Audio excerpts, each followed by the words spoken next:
We are getting a sneak peek at the 2021 US Open this week as they're heading out to Torrey Pines Golf Course for the Farmers Insurance Open. And it's a pretty good field heading out there for this week with some big studs like Jon Rahm, Rory McIlroy, and Xander Schauffele all trying to get that trophy here to close out the month of January. Welcome on into the Heat Check Fantasy Podcast powered by numberFire. That's right here on the FanDuel Podcast Network and numberFire.com. My name is Jim Sonis. I am a senior writer and analyst for numberFire.com, joined here as always by Brandon Gdula. He is the managing editor for numberFire.com. Brandon, I pulled a Brandon last week. I talked through why I should bet Siwoo Kim for our win picks. Did not bet Siwoo Kim. Siwoo Kim won. I suck. How are you?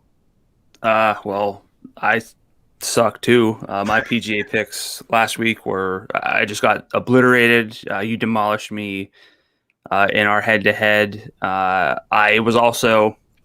spent a good majority of the weekend peacocking Danielle Kang on the LPGA Tour. I thought she was just going to walk to a victory, and then Jessica Korda shot 60-66, won in a playoff. And so, I wasn't even close with PGA, but I had LPGA, and I was like, well, at least I hit this winner, and then didn't even get that. So we had that. I also had on our Friday show for NFL, I talked about an underdog money line parlay with the Bucks and the Bills, which violated my cardinal rule of never making myself root against Patrick Mahomes. And there's a reason I had that rule to begin with. And it showed why on Sunday. Got the Bucks part right, did not get the Bills part right. So a rough weekend, to say the least. I did still win our betting competition, just a little. No, not to mention that, but whatever. It was a rough one, so I'm looking forward to a bounce back this week at Torrey Pines because I need it, man. It's been a weird stretch here. Yeah, I mean, you didn't have to brag about the win. Well, that's why I brought up why I was wrong, so I could bring up that I was right. It's a roundabout way to bragging. You have to know how to do it, so you sound like you still sound like a dick, but you sound like less of one if you maybe, I don't know. It's all psychological. Hey man, you tell yourself what you have to do. I'm going to go the same route that I always go and just make fun of myself whether I win or lose, but sure. It's easier to talk away the pain that way. They are at Torrey Pines Golf Course for this week for the Farmers Insurance Open. The way this works is the golfers will be on the North Course for one of their first two rounds. Both of the weekend rounds will be played in the South Course. So the South Course will be 3 out of 4 rounds, assuming golfers make the cut. North Course, which is just one round, 7,258 yards and a par 72. The South Course, a long boy, 7,765 yards and a par 72. And again, the South Course will be hosting the U.S. Open later this year. So pretty important event for this week. And Brandon, when we look at the data here at past Farmers Insurance Opens, think it should probably be pretty obvious that we need distance here. Does that bear out in the data as well? Yeah. So anytime we have 2 courses or 3 courses, I just try to look at the one where the majority of the golf will be played. So that's going to be the South Course this week. So when we reference the North and South courses, it should actually be the South and North courses if we want to give it, the proper weight in our minds. But, distance is key at both courses. So that helps solve that issue. Data Golf's, course tools show that. There's also kind of an added tinge of importance on putting, which kind of makes it not the most common overlap. When you think of long drivers, you don't necessarily think of good putters, but that's kind of what we see in the data that's really going to decide things. And, that explains why Jon Rahm is so good here, because he's one of the few that fit that mold. When I think of long drivers who are great putters, I think of Jon Rahm, Dustin Johnson, Bryson DeChambeau, and Xander Schauffele. And we have Rahm and Xander in this field this week. So they're going to command a lot of attention along with Rory. But Rory does not necessarily fit the good putter mold. But I think that those are the kinds of archetypes that we want this week. And yes, you should always want the archetype of Jon Rahm and Xander any week. But, that's kind of who should succeed here. And if you generally look at the leaderboards, it's, the cream kind of rises to the top at this event. The greens at the South Course are POA. They're bent grass at the North Course. If you want to dig into putting splits, For me, I'm just going to look at POA because we get three rounds there. You could blend them. You could do whatever. You could probably just look at long-term putting, which is definitely not a bad thing ever. Doing that more has helped me sort of elevate my picks and my lineups anyway. So long-term putting, something that we should think about. But an interesting note here, I'm not going to look at optimal lineups because it's just a full field with the cut, but this event has ranked outside the top 20 in average FanDuel points among the field in each of the past 3 years. So not a whole lot of birdies. If you look at some of the winning scores, they're pretty low.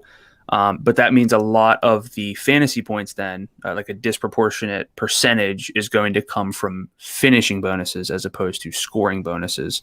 So you always want the winners. You always want the guys in the top 5 anyway. But for once, I'm not necessarily putting too much emphasis on birdie or better rate. So my key stats this week are going to be strokes gained approach number 1, as always, just because always. Driving distance. Strokes gained around the green actually showed up as a little bit more important, and putting on POA. So yes, that's all 4 areas of golf, but to succeed at Torrey Pines, you kind of have to be good all around. So I think balanced golfers, or guys who are so good at one thing and can kind of overcome maybe bad short game. But this week, more than most, I'm looking at guys without any red flags. And we take very different approaches to finding our key stats, but we wound up on the same ones for this week because, like you said, the scores will not be as low.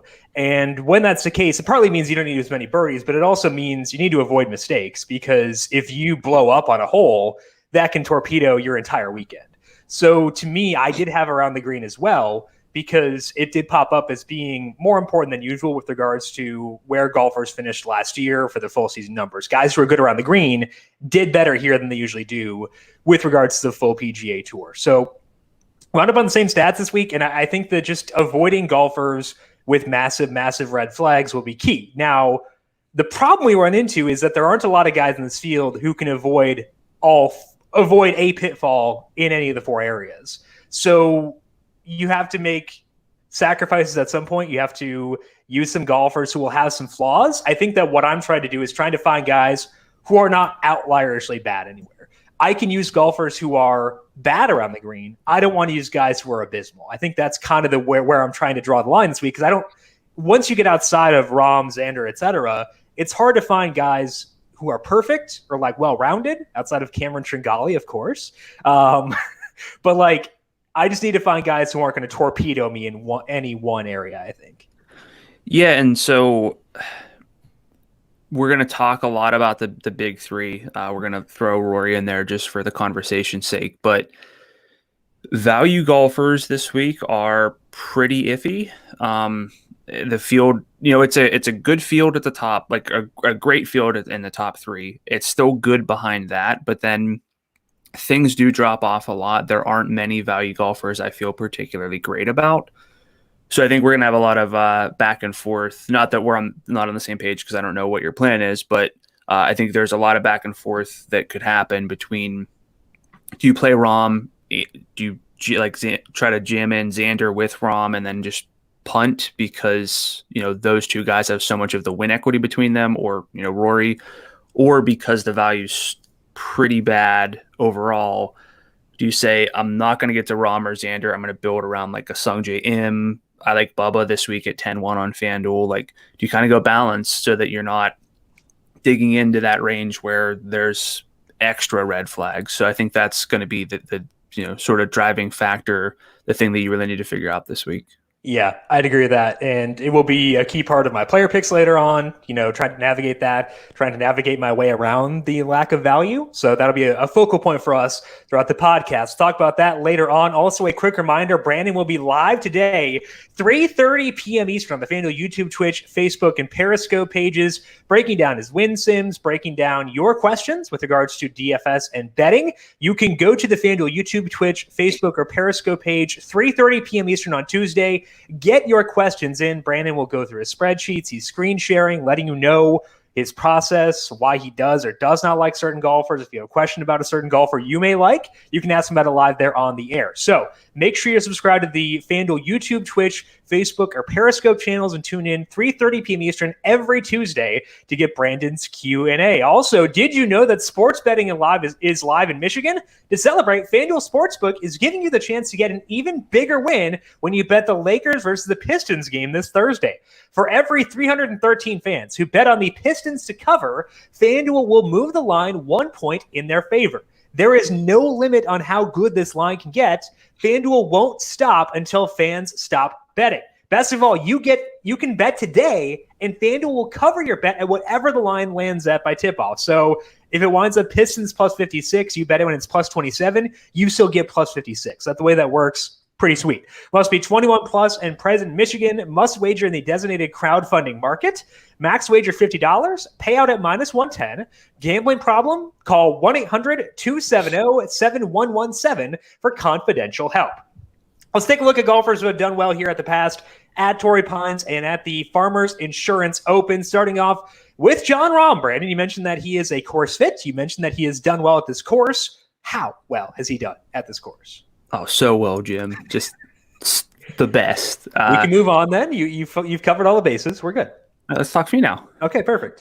Weirdly, Rahm is not the highest salaried golfer in the field, which, I know he withdrew. He injured himself in the gym, so he withdrew last week. He said he didn't feel 100%. I'm paraphrasing here. He said he didn't feel 100%. He thought he could make the cut, probably a top 20, but he didn't think he could win, so he didn't see the point in playing, which is such a baller thing to say. Like, I don't think I could win, but like I'd top 20 most likely, even though I'm not 100%. But he said he's not 100%, so he didn't play last week. He's playing this week, so by that logic, to me, he's probably very close to 100%. So I think that's a big thing, with Jon Rahm. So if you want to play the angle that he's not 100%, you can disregard all this that I'm about to say. But if you want to buy in, I think it's pretty enticing because he's been dominant at Torrey Pines. Won in 2017, top 5 and a runner-up the past 2 years at this event. And it makes sense, like I said, why he thrives here. Really long off the tee, but also I think he doesn't get enough credit for how good of a putter he is. His long-term adjusted putting is, just like 90th percentile, according to Data Golf. He's gained at least 2.5 strokes off the tee in all 4 of those events. That's going to include 3 of the 4 rounds. So most likely is even better. If we had data on the North Course, the irons haven't been great, but he's been really good around the green, which again kind of pops up as a key stat, just avoiding disaster. His recent form's a little absent. He was 7th at the Masters in mid-November, 7th at the Tournament of Champions 2 weeks ago. But to me, he's pretty easily the class of the field, no matter how you look at it. With the other 2 studs in the field, he might not be incredibly chalky, like 45%. I would think he's the most popular of the 3, but probably not, pushing 50% like we sometimes see with Webb, Simpson, and a really weak field. I don't think it's going to be quite that, but I think you lock him into cash games is where I'm starting, even though we talked about value, just because his win equity is so high. He's about 10% likely to win according to my model. But you can easily differentiate in the field elsewhere too. It's so wide open behind him that I think you can play Rahm and just be different. It's not like it sets up in one specific, roster construction this week. So how does Rahm stack up for you for this week? I mean, I think that he's obviously, if you assume he's healthy, number one, like that's very clear to me. But like, I don't think it's 100% that he's healthy. I can't go that far. So I think that what you do is you play the assumption game. If we assume that Rahm is healthy, he's like a 60% exposure type guy. I think, when you consider roster construction, consider alternatives, I think he's about 60% exposure. But then let's say 75% odds that he's fully healthy. That means I kind of have to reduce my exposure by about 25% to account for that gap there. So I think I'll wind up still being around 50% Jon Rahm. but I'm not going to be as high on him as I typically would be because of the risk of the injury. And I think that the other reason that I'm okay with, potentially being lower than I normally would on Rahm is that I also don't mind a more balanced build where I skip over Rahm, go to Xander, because Xander, like, I know he's third in salary, but he is a significant discount from Jon Rahm and Rory McIlroy because he is 11-6. Rahm is 12-1. So it's a $500 gap, but that's significant in this field where I don't like the value very much. And there are guys in the 10,000 range I like too. So I think there are enough factors where if I allocate half my lineups to be non-Rahm lineups, I feel pretty okay about that personally. So I think that's the way I'm viewing it, where I still want to, like, I'm not going to be super overweight on Rahm, but like I also do want to make sure I have enough to benefit from who I think is the best, if I assume he's healthy, the best golfer in the field. Yeah, I mean, I can't really argue that either way because I think we should always keep in check expectations for any golfer, even a favorite, probably especially a favorite because, like I said, about 10% likely to win is 90% of the time where he doesn't win. And if he is 10th, it's going to be great so long as you hit the winner elsewhere. But by spending up on Rahm, if he does not win, you just naturally reduce the odds that you hit the winner because you're going to be digging lower in the salary pool. So I think I'm higher on Rahm than you are in terms of assuming his health. But then you got to inject the game theory. It's PGA. We know how volatile it is. I've studied it. It doesn't really pay off necessarily to chase the chalk even at the top. And we do have Xander, and I don't even know if we're going to talk Rory that much, but we have Rory. We have Finau. We have Harris English, Sung J M. There are other places to look. Obviously, Rahm's out ahead of them, but I'm not worried about the injury so much as just the general popularity because I would assume he's the chalkiest golfer in the field. And frankly, this will sound how it sounds, but I kind of am surprised Jon Rahm goes to the gym. I thought it was more. I thought he just probably just golfed a lot. So sorry, John, I didn't know. Well, that's why he withdrew. He had to let people know I lift, bro. Like that was the whole intent. It was leg day, so I'm sore. It was both to show A, I lift, and B, to show I'm not going to go if I'm not going to win. Like that, like you said, that was a good quote. So it served two purposes. Kudos to John, very smart on his part. So in your text chain with him, let him know that it was an intelligent move on his part for multiple reasons. With regards to the volatility of golf, I would also say the weather might be kind of funky Thursday, Friday with some wind and some rain.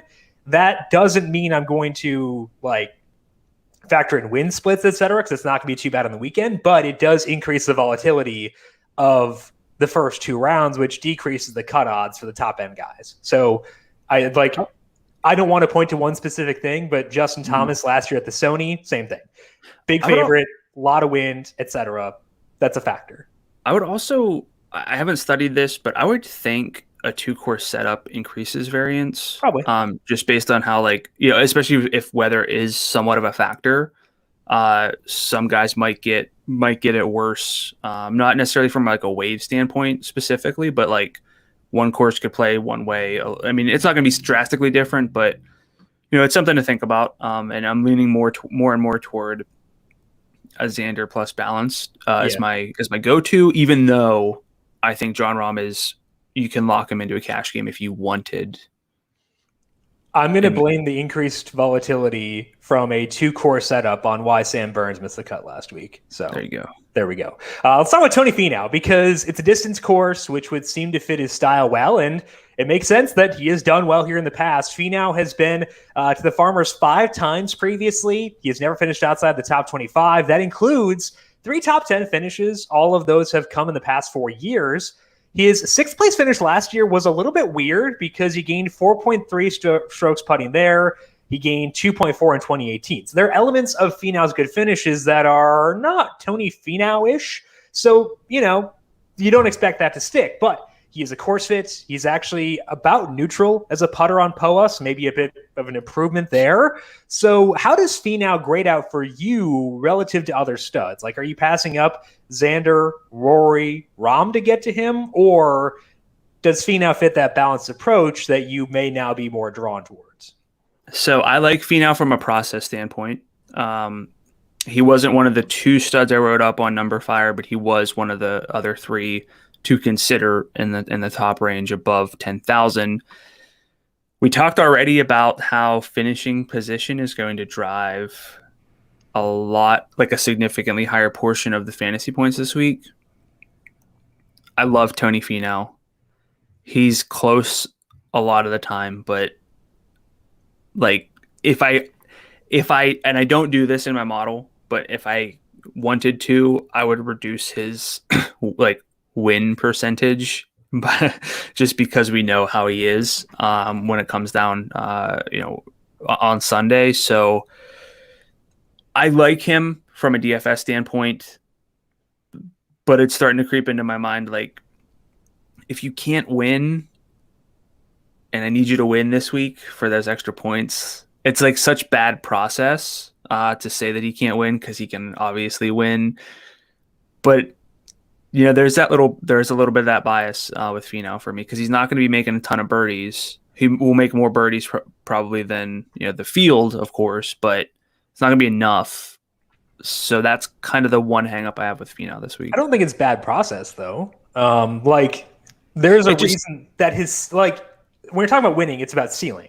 You're talking about true ceiling, and it's harder to reach your true ceiling if you're a bad putter. So it's not as if it's just anecdotal that, Tony Finau doesn't have the clutch gene. Like there's data that says, it's harder for him to reach his true ceiling because the putting is not always there. So I don't think it's fully anecdotal or fully bad process to throw that out. And I think the thought process of, hey, I need finishing points this week, and Finau, he can get me a top 10 Tony. Top 10 Tony. I mean, yeah, top 10 Tony. But I don't think that's bad process is the way that I'm saying it. So I think that it's fair to be lower on him. I'm not going to toss him out of my player pool, right? But it's also going to prevent him from being he's not going to be anywhere near Xander or Rahm for me. Yeah. With Xander just 300 more in salary, it's really hard to prioritize Finau. And if, sometimes there are lineups where I'd build and say I have 11-5 and I can't get to Xander, but I can get Finau.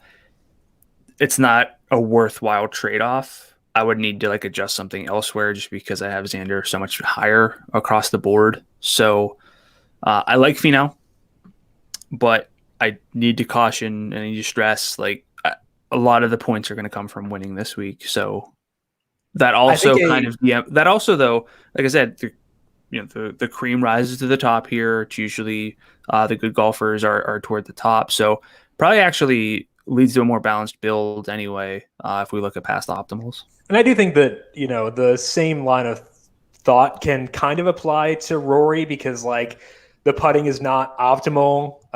He's not necessarily great around the green. So there are some minor red flags in there. So it's not obviously Rory's win odds be higher than Finau's, and we've seen Rory do it before, but some of that same thought process does apply, and it does allow me to be lower on Rory than the field will be for sure, but also than I normally would be on Rory McIlroy. He was really good last week in Abu Dhabi, and that's worth noting, but I think it's okay to be a bit lower because there is some overlap there. Brandon, we don't need to worry about winning when it comes to Mark Leishman. We know that Mark Leishman get the job done, obviously. Did so last year at this very event. Let's talk about Mark Leishman in the past at the Farmers Insurance. What have you seen there? So it seems like Leishman's back on schedule. He is, if you look at the 2 January events, 24th at the Tournament of Champions, but ranked 10th tee to green there. I was 40th in strokes gained putting, losing 5.1 on the field. So, the tee to green game was there. But 2 weeks ago at the Sony Open, finished 4th while ranking 5th tee to green. And now you're probably thinking, Brandon, you're supposed to be talking about course form here, not current form. But Mark Leishman won here last year. He gained 8 strokes over 3 measured rounds putting, was 5th in approach. That putting is, that's something we just talked about with Finau.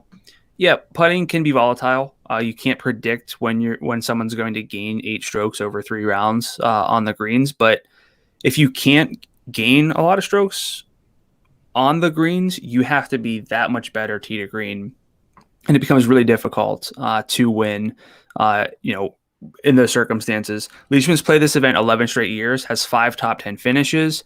The The issue with Leishman is the longer term form has been bad. So he's been way off their radar. He's showing flashes the past 2 weeks with the tee to green game. He's overvalued to me, but there are always golfers we say, I'm not going to talk you into him, but I'm also not going to talk you out of him. I think that's where Leishman falls for me this week. I mean, like, he's $100 lower salary than Matthew Wolff, and Matthew Wolff is like perfect. So he does not have the around the green game. I mentioned that I have it on my sheet. I've blacked it out for Matthew Wolff. There you go. Just because confirmation bias. So Leishman last week gained 2.6 strokes putting in the 3 measured rounds. That was on Bermuda. That is his best surface by a wide margin. POA is his worst surface by a wide margin. So the putting's probably not going to stick. I haven't seen enough with regards to the other stuff to think that it's going to stick around either.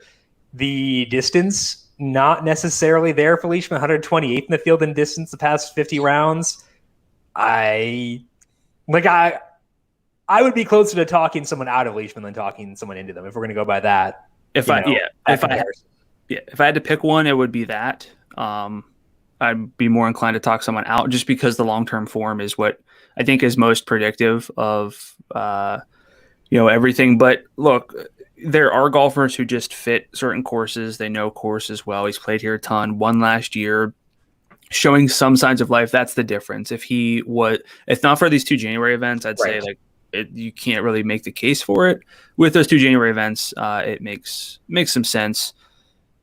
And like the Tournament of Champions was his first event in a month because like we had the layoff due to the holidays. So, like, you can make that that pitch like, okay, figured something out in that time. That's fair. We try to make assumptions all the time. I'm just not going to make that assumption at 10-4 when there's a guy like a lot more who is $100 more. So that's my rationale there. Let's talk about Ryan Palmer. We were on Ryan Palmer for a distance course earlier this month, and he did well there, and he's done well in his trips to Torrey Pines. Palmer has been here each of the past 3 years. Finished second in 2018. A lot of that was because he tore up the North course because his strokes gained data on the South course is kind of okay. In 2019, he was third in the field in strokes gained approach and finished 13th. So he did do well on the South course there. Last year, finished 21st, another event where he did most of his damage on the North course. So with Palmer, it seems like he tears up the North course rather than the South course. But that one round does still count. And he's done really well there. And he's golfing really well coming in. So I think that even though a lot of Palmer's damage has come in that one round, I still think he's a pretty interesting guy for this week at $9,600. What about you? The issue with Palmer is putting, specifically on POA. He's in the 16th percentile in POA putting over the past 100 rounds. Not a lot of guys have 100 rounds on POA. Just more of an obscure surface. He has 73 rounds, but the results haven't been good. We know long term he's 37th percentile in adjusted putting according to Data Golf. He should fit the course pretty well, as you mentioned. We're talking about him in this section, but I do think there are other places to go in the 9,000 range. I'm not in on Palmer, but again, I'm not out on him because there's an easy case to be made for him. I would put him toward the top of the 9,000 range in terms of value, but I'm not prioritizing Ryan Palmer this week. I think that's where I'm at too, where I think that he's interesting. And like, if I wound up at $9,600, I would probably try to wiggle my way a little bit higher. But like, if I really could not make it work and had to settle at 96, that could be fine. I would try to find ways to get like $200 more, but it wouldn't be the end of the world if I wound up on Palmer. I think that's where I'm at with him. I think he's fine. He'll probably be my player pool. But like you said, not actively prioritizing making him one of the first 3 guys to lock in my line, I think is the way that I'm looking at it. I would say, I'm assuming we're both looking at Cameron Davis. Correct. Okay. So Cameron Davis is 98, Ryan Palmer is 96. If I have to take Ryan Palmer to get from Finau to Xander, I'm going to do that, even though I like Cameron Davis more than Palmer. So it's not to that point where I'm like avoiding Ryan Palmer, but I would rather get to Cameron Davis for sure. Like the gap between Xander and Finau is bigger than the gap between Davis and Palmer. I think really hard about what we were talking about. But yes, I'd agree with that. That 2v2 is something I'd agree with.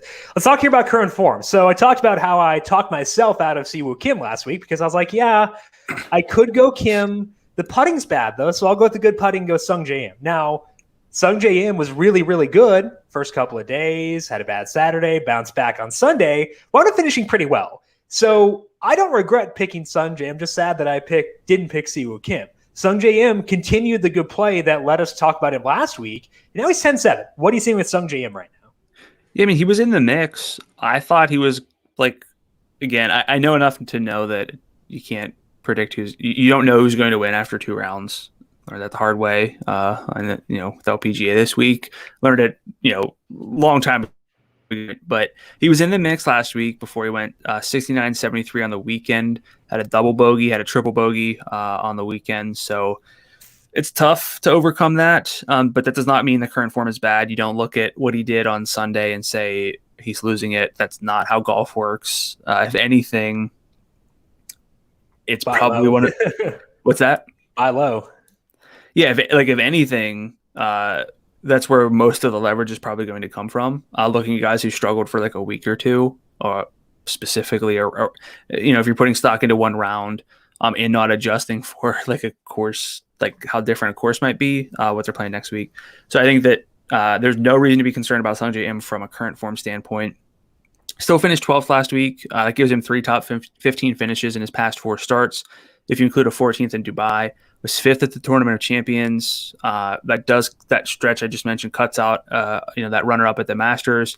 We know to prefer Sung J M on Bermuda, but his POA splits are pretty good as well. So there's not a whole lot to worry about. The irons do get hot and cold, but he's made 2 starts at Torrey Pines, made both cuts. While not putting well on either, he lost at least 2 strokes in both of those over the 3 measured rounds. If we want to play the studs, it's justifiable, but we are getting the ability to build a balanced lineup with some discounts on some of these golfers who we would normally target. So you can play the angle that one of the big 3 don't win. If that's the case, the winner most likely is going to come from somebody in this large second tier, however far we want to expand it. Just being realistic, it's not really a place where a long shot's going to pull it off over 4 rounds. Can always be wrong, but that's generally what we see, what the modeling says for this week. So I think there's value on Sung J M at 10-7. It's a very good salary. But talk to me about Harris English, and then we'll go through this second tier and see what jumps out. Yeah, so English, very much not a course fit. He is 72nd in distance at the past 50 rounds, so doesn't fit that narrative. But the rest of his game is really freaking good right now, and it forces us to at least discuss him at 11-1. He kind of has a Webb factor from that perspective. Over the past 5 events, English is gaining on average 7.3 total strokes on the field. 3.2 of that is putting. And he's not as good on POA as other surfaces, but he's also at 2.5 tee to green in that span, ranks 35th in approach, 6th around the green. So it's not all fluky. He's definitely doing things really well. There are at least some signs of regression, though, with the putting. He's not going to gain off the tee here. So I love Harris English, and I've benefited a lot from him being good recently. But I think I might be taking a week off here. With that said, with regards to the discussion you were having, I think there are several appealing guys in this tier. So if I am looking at the guys in the high-ish to mid-10,000 range, I would not put Harris English at the top of that tier. However, I might be here enough where I actually do still wind up getting to him. So not number 1 for me, but I think Sung Jae is pretty attractive. I think Matthew Wolff is phenomenal. Shocker. And he's attractive. I mean, yeah. Obvious. He's a good looking dude. Yeah, clearly. Is Harris English? No, okay, anyway. We're asking the important questions here. I would say Wolff and Sung Jae are both guys I like a lot. I'm going to put Wolff over Sung Jae because they both have concerns around the green. At least Wolff has better distance. So I'm going to go Wolff 1, Sung Jae 2. I might be forced to put Harris English 3. The problem with Harris English is we're getting kind of close to Finau territory there. So I think that I would go Wolff, Sung Jae as my top 2 guys here, and I'm very willing to be in this range. So who all are we including here? like 10,000 and up to Harris English. Yeah, Or throw in Hovland, I guess, because I'm yeah. not on Hovland this week. Not he doesn't have the distance, and his post splits. It's a small sample, but have been very concerning. So I would like to target him at different courses. So if it's from 10,000, so here we got Adam Scott. He actually pops in my model because he always does because the long-term form is really good. Bubba, like him a lot. I already bet Bubba at 45-1. I don't typically do early week bets, but I got Bubba at 45. So I would say if I'm not including Finau, I would go, per dollar of salary, Sungjae, Bubba, Wolf, Scheffler, and I don't completely hate Jason Davis this week. Okay. I should include Patrick Reed there because I liked him last week, even though distance was required. But I think I'd rather take some of the savings because I know it's going to be the difference between getting from like Finau to Rahm or Xander. So I'm looking more at the low end of this 10K range, but there are a lot of good options. And frankly, if I want to, I might have I'd probably get to Xander in our head-to-head, like an A head-to-head lineup. But I might try to go really balanced because this field just drops off so much. I think although it's interesting because I did look up the optimals. There's been a $7,000 golfer in the optimal in 2018 and 2019, and then last year it was 8,000 was the minimum. But that sounds appealing, but there's no one I would peg as being likely to do that down there this year. There's someone I think in the lowish 8,000, so I don't mind, but like that's it. I don't mind Wyndham Clark at 79, but those two golfers were Lonto Griffin in 2018, so he was probably undersalaried. I mean, I don't know, retroactively at that point, but also Sepp Straka, who probably was just undersalaried, coming over. Okay. So, I think is the reason for putting Bubba above Wolf salary driven because it's a $400 discount, or is something else that puts you on Bubba so much? It's a lot to do with salary. It's the win. He's good on POA, has the distance, and the form has been really good. Okay. Yeah. And I like Bubba in general. I'm higher on Wolf. So. Oh yeah. I mean, I'm not gonna fight you on that one. I'll fight you on other stuff. All right, let's move into the current form discussion, and you're going to talk about a guy I almost had in my section for current form. That's our boy Corey Connors. Now, Corey Connors used to be in the value tier always, went on a heater coming out of the COVID break, had a really good stretch. Now he's $9,500. So the salary has come back to earth a bit, which could be interesting. What are you seeing out of Connors right now, and is he someone we can target in what we think is, I think, a pretty acceptable, pretty tolerable 9,000 range? Yeah, I think the 9,000 range being what it is, it was very different last week, if I'm remembering right. Yeah, it was bad. It just dropped off. Except for Siwoo Kim. But this week, the 9,000 range is way more appealing, so it's leading me more toward that balanced lineup build. But Connors, look, we're in that weird part of the calendar year where recent form might not be super recent, and you have to figure out, can you buy into stuff from November, October? Is that still relevant?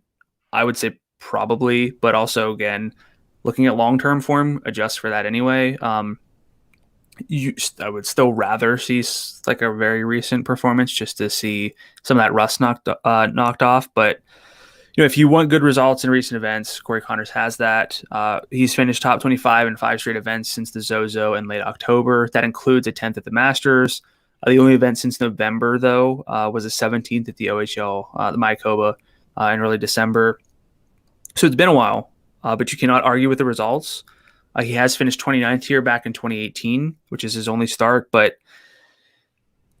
look, I like Corey Connors. The tee to green game is usually good enough to be considered even as value. The form is good, but I talk about S-tier putters and confuse you about S-tier putters, but those what does S-tier mean?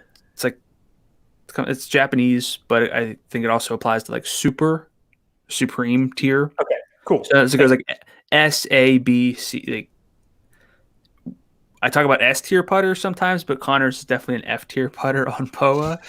He is incredibly bad, just as you would put it, aggressively bad on POA. He loses more than 1 stroke per round on POA over 37 rounds. So, he overcame that to finish 29th here in 2018. But if he picks up where he left off, there's a lot to like. If not, there's a lot not to like. So what are your thoughts on Corey Connors at 9,500? I mean, the question is, do you think that Connors actually turned a corner with his putting? And because on these less common grasses, like POA, it's basically just POA, but on these less common grasses, I feel like it would take longer for a sample to catch up to changes because he might not have played on POA in a while. I find it hard to believe that Corey Connors has suddenly become an elite putter on all well, not elite, average putter on all surfaces.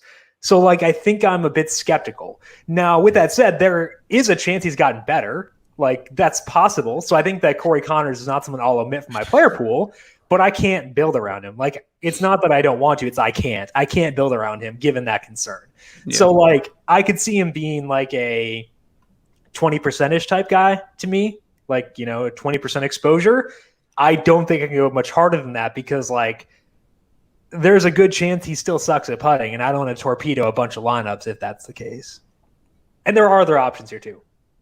Yeah, there are. Although, man, it's looking right in this range. Ricky Fowler, Corey Connors, Francesco Molinari, Jordan Spieth.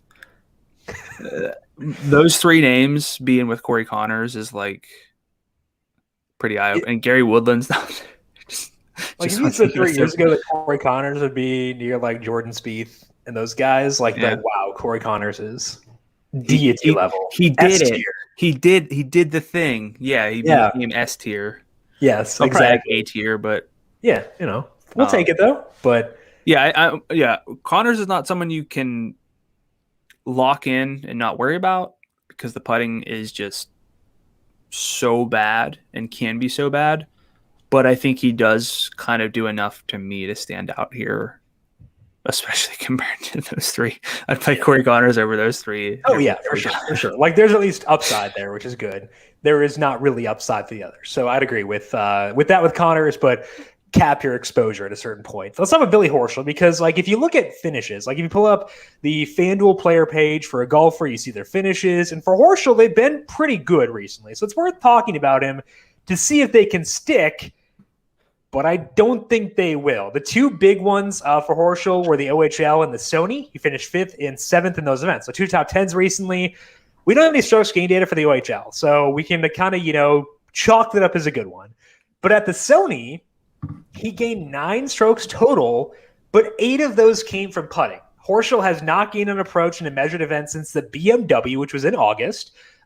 He has made every cut since then, so he hasn't been bad, but a lot of those were no-cut events. So I will eventually buy into Horschel when he shows legit signs of life. If he can get back the approach play he had previously, I am open to it, but I have not seen that come yet. So despite the good finishes, I am okay with being out on Horschel still. I think there are, again, other options in that range.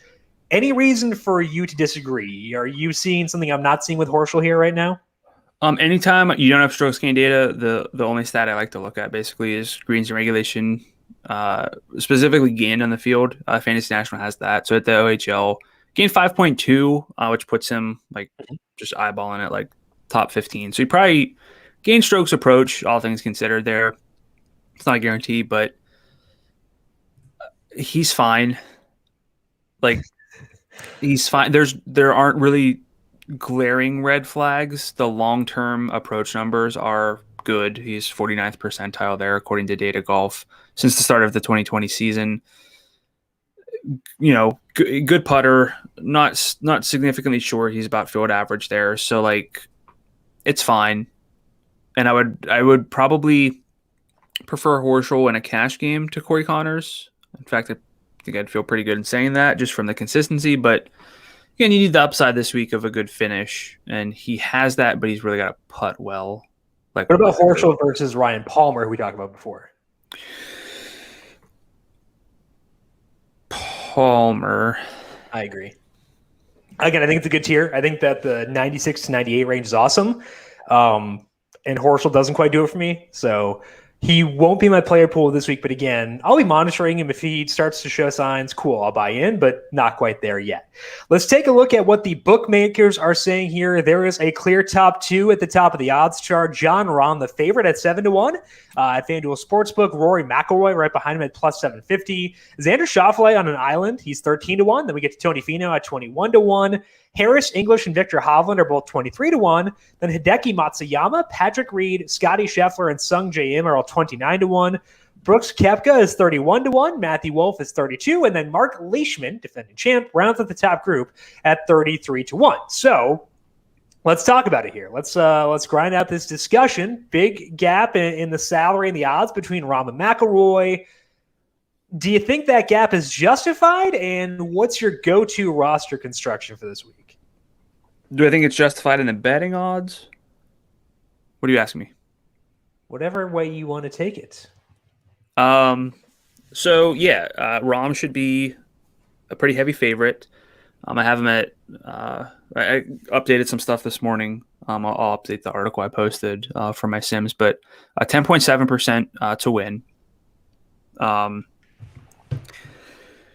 He should be a favorite. Rory's 8.2. Xander seems a little low after the new updates of 6%, but I think the top three are the top three. I think they're pretty fair. Rory, I could not bet at that number. I think Rahm's also just too steep for me as if I would bet, but it makes sense that they're the two betting favorites, then a tier drop to Xander, and if I had to bet one of the three, it's going to be Xander at that number.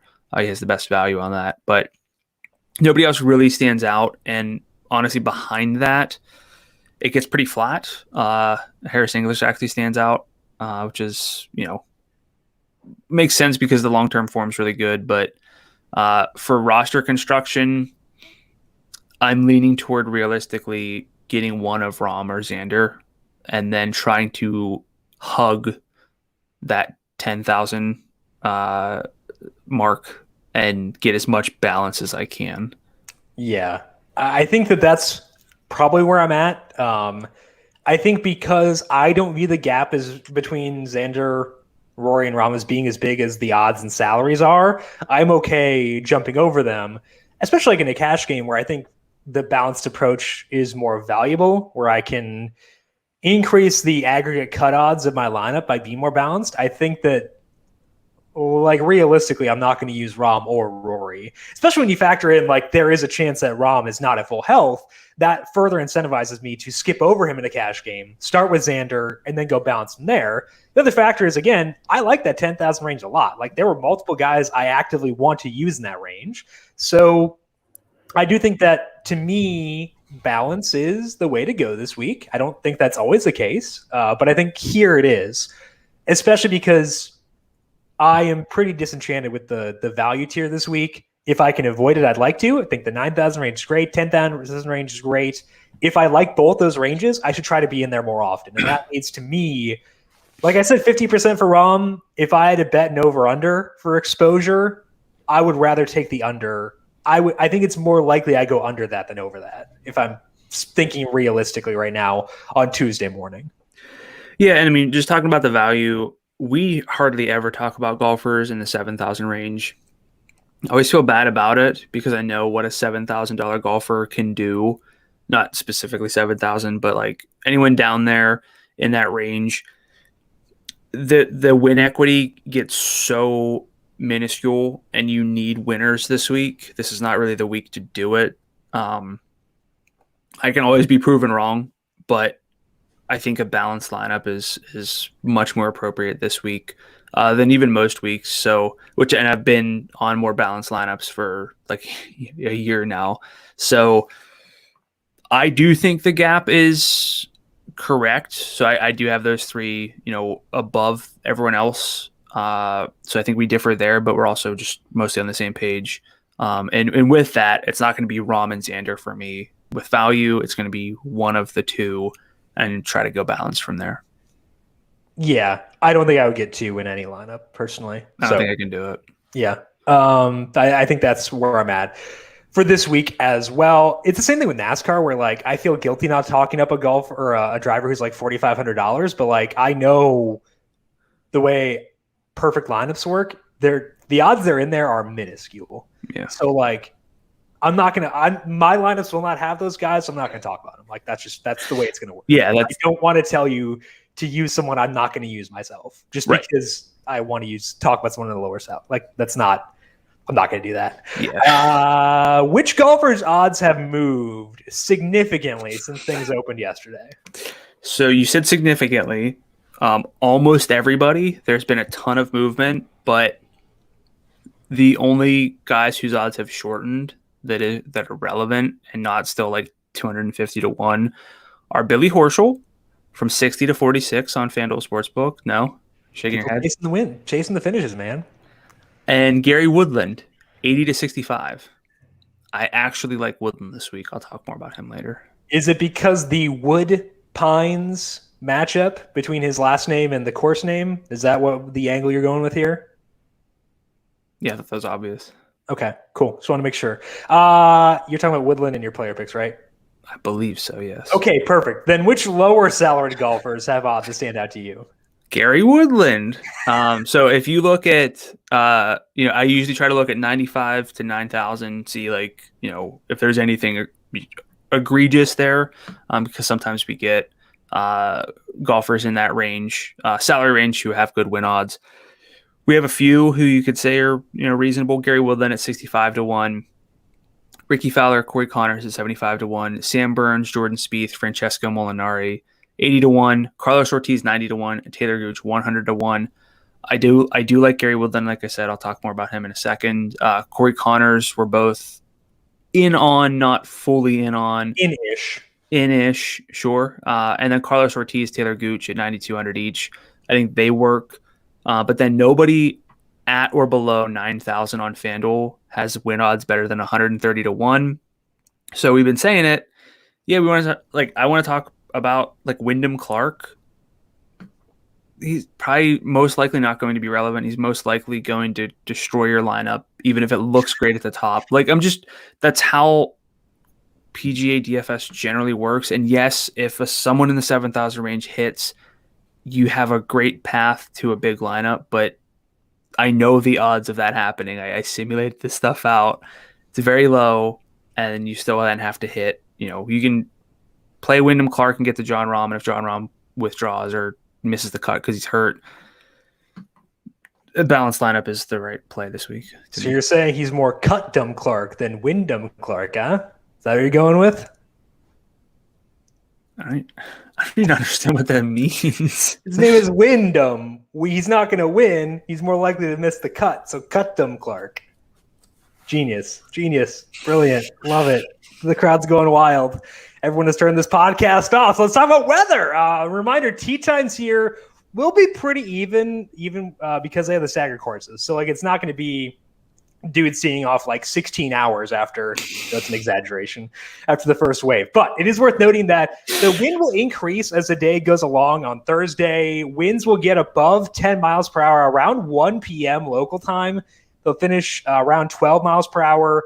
The rain odds start to increase around 6 p.m. Should not affect the later golfers, but will be noteworthy for Friday morning because the rain is expected to stick around early parts of the day Friday until roughly noon. Wind speeds will be closer to 15 miles per hour that day, decreasing as the day goes along a little bit at least. And that's likely to matter with the holes right on the coast, specifically I believe with the South course. But it's worth noting that if you want to quote unquote stack tee times, we should have a slight preference for golfers teeing off early on Thursday. But again, tee time's not as different as usual because of the split courses. So keep that in mind. The weekend looks much calmer, no rain, no notable wind in the forecast. So that part will be fine, but there will be some wonkiness and wind to deal with before the cut. I think the better implication is that there's a little bit more variance with some wind and some rain potentially in the forecast. Brandon, what would your takeaways be, assuming this forecast sticks? Would you be altering your process at all or no? So I never really factor in tee times or waves. I think this would be a good week to try it, be open to it because it is a 2-course setup. I think you could maybe and like I think that look, it's harder to make the cut now. There are fewer golfers. It's already really hard to push through. So any leverage you can maybe get, if it's tee time based, wave based, I would not recommend ever doing that if there's no weather. It doesn't make any sense to do it that way. You could consider it, but only do it if you still like your lineups, if you still like your golfers. We don't know tee times yet, so we never talk about tee times or who stacks well together. I would consider it, but don't just stack tee times of guys who you don't really like, who don't fit the course, who have bad form. So there's a lot of nuance to stacking tee times. Yeah, don't be stupid. Like, you can do that for sure, but like don't go crazy. So tee times usually come out Wednesday. Check them out, and like if all the golfers you like are in a bad spot, maybe lower the exposure a tiny bit, but like you can alter things a bit, but don't get too crazy, especially again with tee times not being all that different with the staggered courses. Let's dive into our player picks here for the Farmers Insurance Open. Brandon, in the top salary tier on FanDuel, who stands out to you? I'm going to go with Jon Rahm, which means we're basically not going to touch on Rory McIlroy at all, but I'm okay with that, honestly.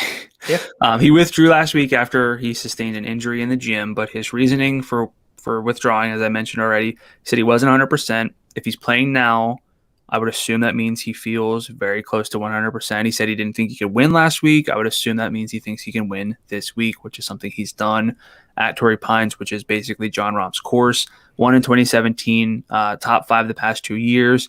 And he's also best on POA, which, everything sets up for Jon Rahm to succeed, especially whenever he's on the South course.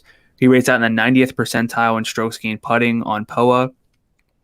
He is in the 89th percentile in driving distance in this field. His short game is elite. So are the irons if you adjust for field strength. So process-wise, Jon Rahm to me is still the best play, even factoring in the injury.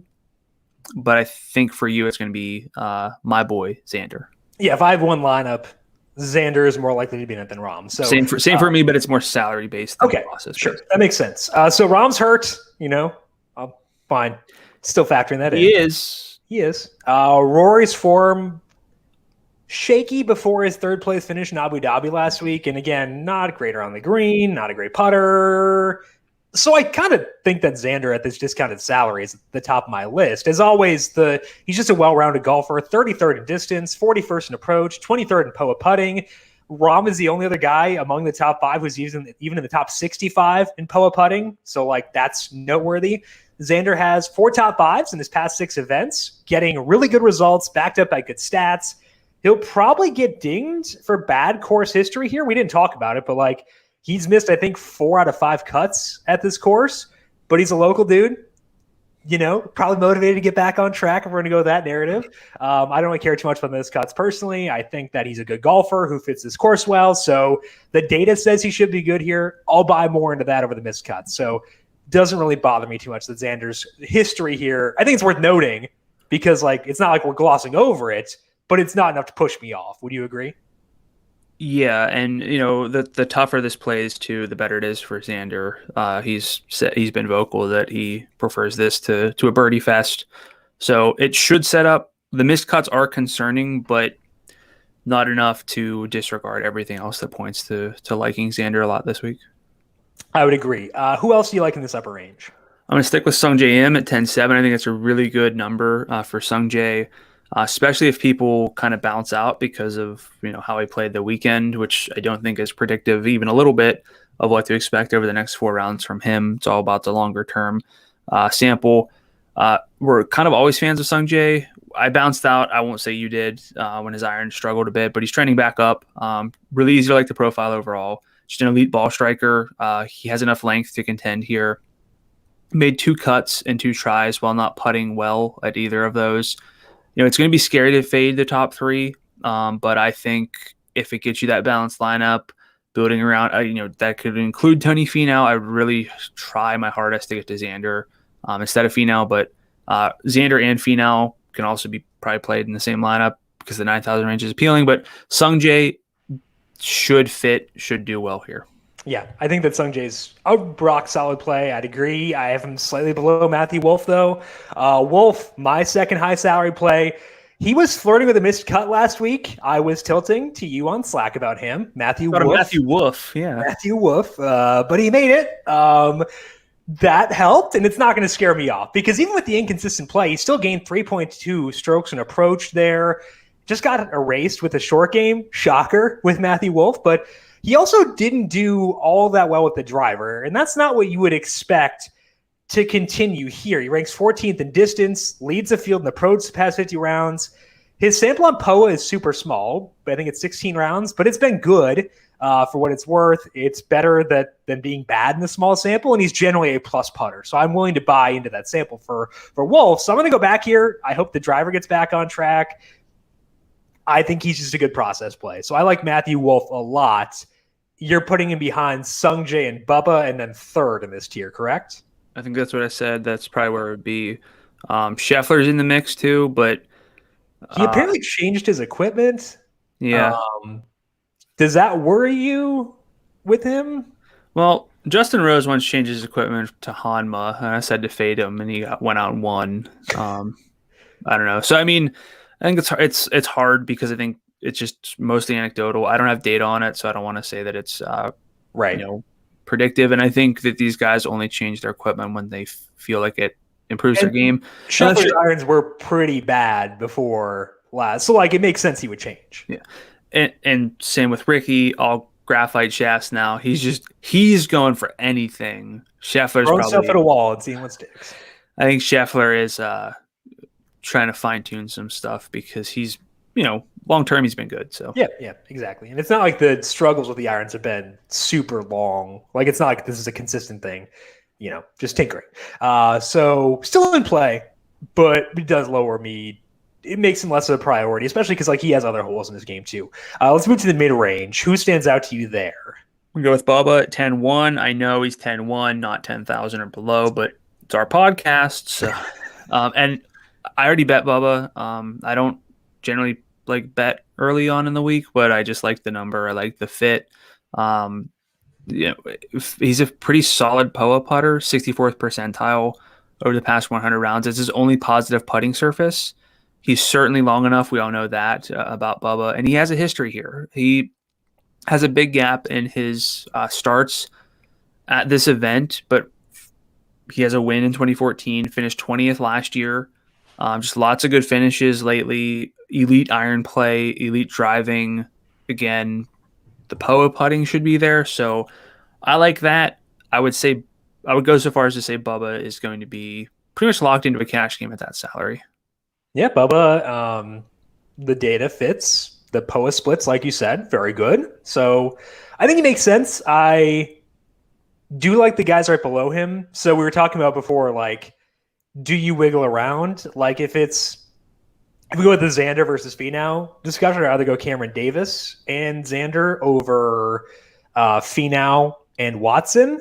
But if I have an extra 300, I would take Watson straight up. So let's talk about Cameron Davis here. He's $9,800. It might feel like buying high on him because he did finish third last week, but I think things line up really well for him to do well again. He has both the distance and the approach, 17th in distance, 35th in approach the past 50 rounds. And the same is true with, you got Will Zalatoris in this range, Jason Kokrak too, but Davis's short game is at least less of a disaster specifically than Kokrak. It's still not great, but it's not going to torpedo a lineup single-handedly. Davis has played the Farmers 3 times. He knows the courses, so I'm good with him at $9,800. Where do you rank him relative to Bubba, considering the salary discount? Not Bubba straight up. Okay. Even with the salary, that doesn't mean that I won't bump down to Davis to make some things work sometimes, but I like Davis a lot. Pretty well-rounded. He's 53rd percentile or better in all 4 adjusted strokes gain stats since the start of 2020. We know he's long. And if you compare him to Cameron Champ, who we know is long, the short game for Davis is so much better that it's really hard to get away from him to, either of the other 2 Cams right in that range. They're all the same salary and the same odds, and it's very upsetting that all the Camerons are in the same area. They're trying to, except for Tringali, who we'll talk about later on, but they're trying to trip me up. Didn't work though. Cameron Davis will play this week. Who else do you like in the mid range? Where am I? Gary Woodland. Yeah, I said I'd talk about him. Again, because of the name narrative with Torrey Pines, trees, Woodland, yes. Got it. He may be back. He is in the Rahm Schauffele. I think you can throw Jason Day in there, like for this field, as far as distance and putting goes. He, I set some parameters in my spreadsheet, and it was basically those four who, among relevant guys, were good putters long term and also long. So fits there. Lengthy history at Torrey Pines, including top 20 finishes before missing the cut last year. 4 top 20 finishes, I should say. Is not a positive putter on any surface, but is least bad on POA, 41st percentile. So if you can be like field average, there are reasons to buy back in with Woodland. The irons are really good long term. We know he can have enough distance. So I think Woodland at 9,300 is not someone I'm going to prioritize for a cash game, but I might have him in my cash game lineup at that salary. I think the Woodland's fine. I think that I could definitely see myself getting there. No objections. Like the odds in my player pool are pretty high, and I'm okay with that personally. I think that, because the putting is not ideal, he's not going to be a priority for me, but like I'll definitely rotate through him. And I don't think anyone, like I'm not going to be building around this range. So when I say this guy isn't a priority for me, that's probably going to be true of everyone here. The priorities for me will be the studs, like building around Xander, building around Matthew Wolff. I think I'll go that route rather than building around the value plays. So it's not a knock on Woodland to say I'm not going to go 50%. It's more so just that's the way I'm building rosters this week, where no one down here will be that, including Sam Burns. Let's talk about Burns. Missed the cut last week, really just because of one bad round. He actually gained 4.6 strokes tee to green in his one round at the stadium course. So played really well there. Just another spot that fits his game well. 7th in the field in distance, 62nd in approach, but that has been getting better recently. Gained 2.7 in his one round at the American Express and 6.5 at the Houston Open. He has 41 rounds on POA. They've been pretty solid. He's a generally good putter. So he did Burns me last week, pun intended, but he's $9,300. He's a good course fit. So I'll take it. I'm sorry for the pun, but I think that Sam Burns works again this week. I'd put him a bit above Woodland, but I think they're both kind of similar to me. What about you? Burns has showed well on POA, 74th percentile, like you said, over those 41 rounds. Just the around the green game is a problem. If I can get guys who don't have any, red flags, which I actually have on my spreadsheet now as actual red flags, I'd prefer that. So I'm going to go Woodland over Burns, but maybe we can do a head-to-head bet on that. Yeah, I'll take that. Sure. FanDuel that points. Works for me. Yeah, FanDuel points straight up between the two. Sam Burns versus Gary Woodland. Okay, so we don't like the value range. We are trying to avoid it if possible. So realistically, we're trying to avoid this range. Keep that in mind as we talk through these guys. We're not saying we love any of these guys. But, Brandon, if you are forced to go 9,000 or lower, who would you go with? Max Homa would stand out to me at 8,900. It's not a ton of value, but popped last week and now has 2 top 25 finishes in a row. That's not what I'm chasing. I never chase finishes. When I cite finishes, it's just easier sometimes to say where they finished rather than their strokes gain data. But it's the profile at what we would consider a value salary. He has the distance. He's 79th percentile there. He has the POA putting, 67th percentile, to make him a pretty rare value play with both of those. Again, it's hard to find distance and putting, and it's not like those are off the charts, like either of them, but definitely not bad. Finished 9th here last year. Gets a boost on POA compared to other surfaces. Value plays are more sensitive probably to like splits and, just needing the right fit. So I think Homa should work this week if we're down in this range.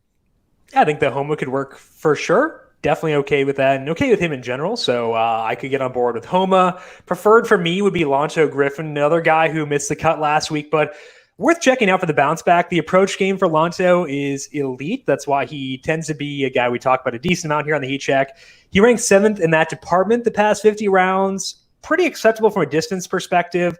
The sample on POA for Lonto, just 39 rounds. It's about average. He's a plus putter in general, so not a bad thing that he's average. Better than being bad, again. $8,800 for Lonto.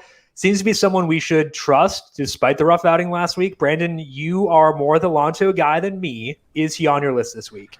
Yes, he's my favorite value play of the week. Cool. Just good in most areas. None of those red flags. That helps out a lot, especially the tougher the courses get, the more important it is to be able to do different things. And, more balanced golfers just in theory have an easier path to making the cut because they're not locked into that one special skill set that has to be dialed in. So good enough distance, 68th percentile there. Just always like a positive with the approach play. Just, was bad with the driver last week, but a bounce back for this week makes a lot of sense. So if I had to pick one golfer below 9,000, it's going to be Lonto pretty easily. And you did mention as well, Lonto, the good finish here back in 2018. Not that that matters a whole lot, but at least, he's been here twice, missed the cut last year, but he does know the courses, so that's good. Your second guy is the spreadsheet ruiner. Alexander or Alex Noren, you pick. What puts you on Noren this week? Yeah, it's always wrong, whichever it is. It's one or the other. But there are a lot of, golf's pretty bad for. I used to call them the V lookup ruiners, but now they're the X lookup ruiners. Okay. So everyone get on that X lookup game. But Noren is not someone I talk about hardly at all. He always seems to be like higher ranked in the official World Golf rankings than he rates out for me statistically from a modeling standpoint. But with the field being what it is, he kind of like quietly checks the boxes. 60th percentile in distance, which is fine. 49th percentile in long-term adjusted approach. 86th percentile in long-term adjusted putting. It's not elite, but it's not bad. And for someone at 8,400 who's just a good baseline golfer, it's appealing. He has three top 20 finishes and 7 starts since and including the US Open. Missed the cut here in 2019, but was runner-up in 2018. Noren usually is like a low 9,000 type guy. So getting him in the mid 8,000s make more sense. I'm still not there because the stats, like you said, they're fine. But like not quite high enough for me to feel good about him. But like it's a discounted salary relative to usual. So right, I'm already gonna pencil in a Noren versus Tringali head-to-head. I'll do that. So let's talk about Tringali, my boy. I'm just going to keep on going back to the well because why not? The stats profile, really nice for the salary. Top 60 in all 4 of the key stats for me. That does include ranking 6th in approach. And Tringali's best surface is POA. Actually does have 100 rounds of sample there, and he's been good. He is 50th in distance. So Tringali should do well with his approach without killing me elsewhere, and I think that feels really attractive at $8,300. Brandon, you should also be proud of me. I did not put Erik van Rooyen on the sheet, despite the fact he's $8,100. I will say, POA is his best surface.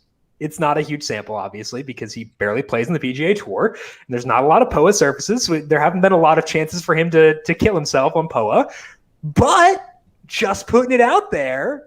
But I prefer Tringali. What are your thoughts on Tringali, other than the fact that he grades out below Noren for you? It's close. I just knew that you were going to prefer Tringali. He has the distance, he has the irons, best on POA, like you said. So he fits. And it sounds like we're probably, very open to these value plays. And I'm going to be there. It is possible I build some lineups with Rahm and Xander with a few of these guys down here. But the majority of my lineups are going to be a little higher floor than looking down here. Would you want to do... No, we just did Noren and Tringali. Oh, you said EVR. You want to do Wyndham Clark versus EVR? Let me look at Wyndham Clark first. Okay. Wait, would you call him? Wyndham Clark? Yeah. Oof. No. I don't want to do that. So you like Wyndham Clark? No, I'm just scared of Van Rooyen. There's a reason he didn't wind up on the list. It's kind of... Erik van Rooyen is to PGA as Marcus Mariota is to NFL, where I'm not going to recommend them, but the odds that I use them are high. Gotcha. So, and that's not you saving the good plays. That's saving that's everyone me. from. I don't feel good enough talking about them. I think they're bad process plays, but I have a big FOMO factor, and I'm okay with that. Yeah. If I blow some money, whatever. I enjoy it. Win picks for this week. Again, we are doing them based on the current odds at FanDuel Sportsbook. We each get 1 or 2 bets to make at their current odds at FanDuel Sportsbook. I did not get Siwoo Kim last week, so still searching. I'll let you go first. I have 2 in mind. Who are you looking at? We can pick the same guys. I'll talk more about this on the Q&A show. The best values in my model are Adam Scott, Harold Varner, but I'm not going to it's just because they're so long. Not Scott. He's 45 to 1, but I'm going to start with Bubba Watson at 45 to 1. I already bet him, so I might as well put him down here. Okay. I'll go Matthew Wolff at 32 to 1. Who is your second? I'm considering Xander, just because he's realistic. I would consider Gary Woodland, but I feel so much better with Xander. I would consider Corey Connors at 75 to 1, but for this purpose, I just am trying to beat you. So I'll go Xander this week. Okay. So you 13 to 1. You have Xander and Bubba. I'm going to go Matthew Wolff and Cameron Davis. Cameron Davis is 65 to 1 at FanDuel Sportsbook. The same odds as Siwoo Kim was last week. Therefore, that's why. That's the only reason I want to bet Cameron Davis is because of that. There's no other reason to possibly bet Cameron Davis outside the fact that he's the same odds as Siwoo Kim last week. But good distance, good approach play, not going to kill me elsewhere. So I think that's enough to justify Davis 65. If I were to not go Davis, I think that Xander would have been the go-to route because he's so well-rounded. I think 13 is a decently forgiving number as well. So you have Bubba and Xander. I have Matthew Wolff and Cameron Davis. We shall see how things play out. That is all the time that we have for today, but do not forget, Brandon will be back with you today, 3:30 p.m. Eastern on Tuesday on the FanDuel YouTube, Twitch, Facebook, and Periscope pages. If you can't watch it live, you get your questions in, you can still watch it after the fact. It'll be up on the FanDuel YouTube page. So you can still find it there even if you're not answering or getting your questions in, but do get those questions in and ask about the golfers and strategies you like for this week. Do not forget to subscribe to the numberFire Daily Fantasy Podcast feed. Austin Swain did an awesome job on the UFC podcast last week. He was all over Dustin Poirier. He had a $9 fighter who wound up winning, did really well, benefited me. So thank you, Austin, for that. I believe there's another one this week. Good job by Austin. Tom Vecchio doing NBA and NHL podcasts with the Daily Ice and the Daily Deke every weekday. All that right here on the numberFire Daily Fantasy Podcast feed. Find it wherever you get your podcasts. And if you like what you hear, leave us a rating and review. Brandon, if people have questions for you on Twitter, where can they find you there? Matt Gdula 13, GDULA 13. And I'm at Jim Sannes, JIMSANNES. You can also follow the FanDuel Podcast Network at FanDuel Podcast. Big thank you to Calvin Theobald, our video producer, for running the video side of things here today. Thank you, Cal, as always. And thank you to everyone for tuning in. Good luck to you with your PGA DFS lineups and your bets. We'll talk to you once again next week. This has been the Heat Check Fantasy Podcast powered by numberFire.